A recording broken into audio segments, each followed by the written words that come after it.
You've heard the wonderful news from Tuesday. Muslim Israeli hostage Qaid Farhan al-Qadi was rescued by the IDF in a daring operation outside of Khan Yunis in Gaza. Israeli forces received general intelligence that suggested hostages were in the area and estranged from their captors in the tunnel network. After the IDF issued orders in Arabic urging local Palestinians to relocate to a safe zone at the beach, they moved in. Israeli forces then entered a tunnel complex 20 metres underground. They identified the presence of someone they suspected was a hostage. In a delicate operation, Israeli forces had to make sure that they weren't being lured into a trap by Hamas or that the tunnel wasn't booby-trapped. Al-Qadi carefully made his way towards them. Along the way, forces had to extricate Al-Qadi from behind an explosive-laden door before they then reached him and carried him out.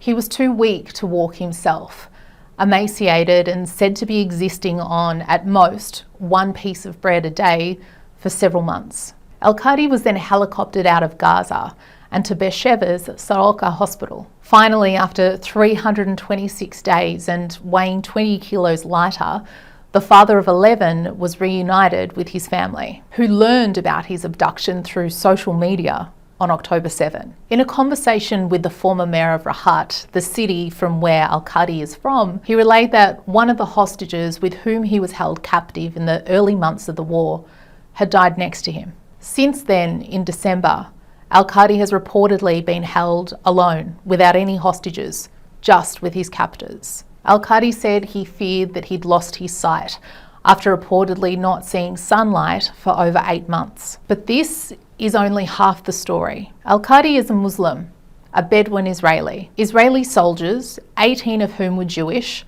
alongside Muslim and Druze soldiers, worked together, putting their own lives on the line to free Al-Qadi from the death grip of Hamas. When taken to hospital, Al-Qadi was cared for by a Jewish doctor, and all of Israel and the Jewish world celebrated Al-Qadi's rescue. Now, tell me again how Israel is an apartheid state.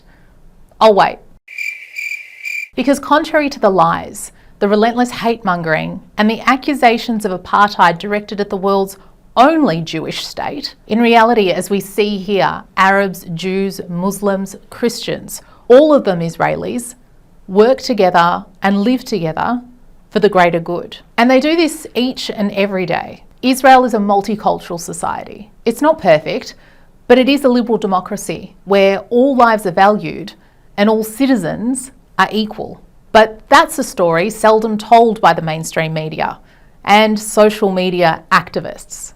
It stands at contrast with the death-worshipping doctrine of Hamas, the jihadist terrorist organisation who has no respect for human life, even for their fellow Muslims who begged for mercy on October 7, but they slaughtered alongside Jews. And now Hamas are peddling yet another false narrative, an outright lie, that they willingly freed Al-Qadi after 10 months. So let me leave you with a dose of truth. Israel will continue their efforts to bring home all hostages, irrespective of their faith, their ethnicity, or their nationality.